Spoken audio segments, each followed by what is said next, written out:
We want to do a review, a quick review of this teaching here for the sake of people who speak English. The teaching here is about the three, for the whole session here, it's about the three body mind. But we go into the history of practice here. And this is talking about the way we practice and the way that we think. Here is how we see the practice. When you practice, you be in this side here, and this side here you refine your mind. Your mind is pretty much what we call the false mind, or the conventional, the dualistic mind. This is a dualistic mind. And you go from the very primary dhyana, and you go up the second dhyana, third, fourth dhyana, and you go into the boundless space, boundless consciousness. The neither space and the consciousness is completely gone into duality, and then you go to the place where neither thought and non-thoughts. So all of this is trying to deal with the dualism, but cannot let the dualism completely dissolve. So this path here can be can be summed up in a metaphor that out of the mud here, or the junks of mud, in the cup of water now settle down. So they are settling down. Because they're settling down, then we call this path the path of purity. So this is a path of purification. And remember, this is only talking about meditation, not talking about real life, talking meditation. So this path is path of purification.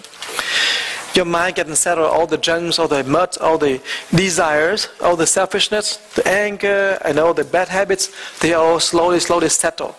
And that's the name of it, the path of purification. But the Buddha himself experienced this is inadequate. He went to the top, the very highest state of the path, and he going back down. He found that it's still stuck. Because of all of this, the reason for being impure or defiled is we sustain the self. The sense of self, or ego, is sustained.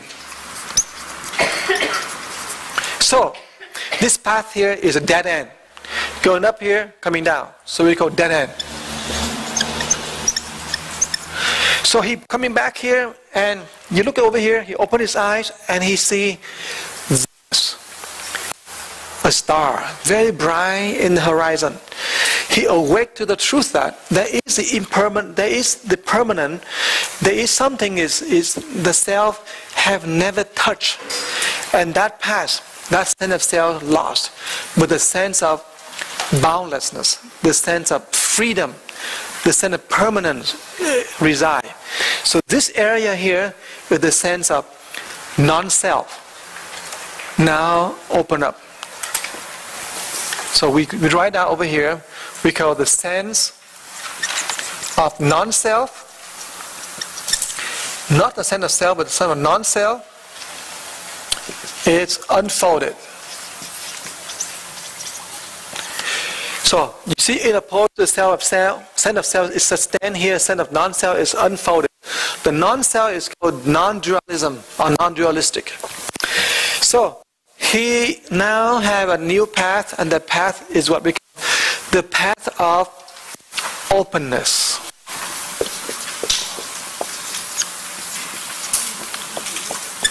And the path of openness doesn't mean anything else than the path of non-dualism.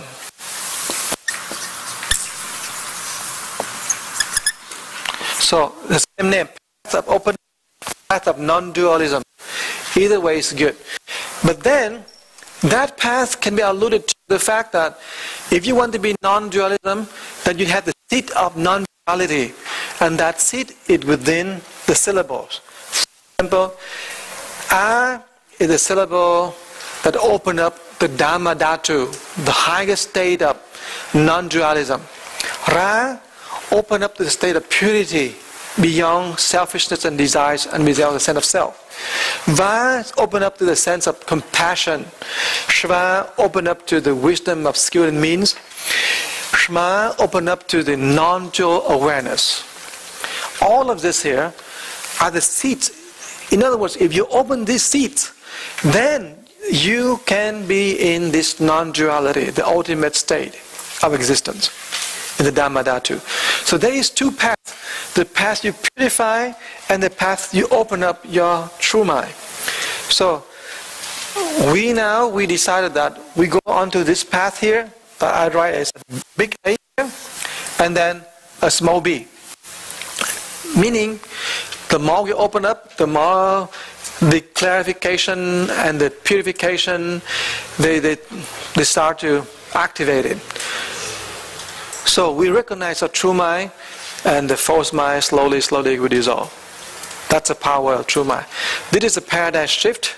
We're shifting into the state where we recognize our true nature and let the true nature open up, and that power of true nature will help us to purify faster.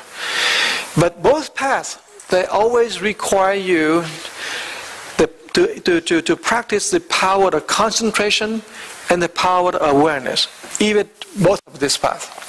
So we want to put the words here, and we say both of them require concentration, mean focus, and awareness.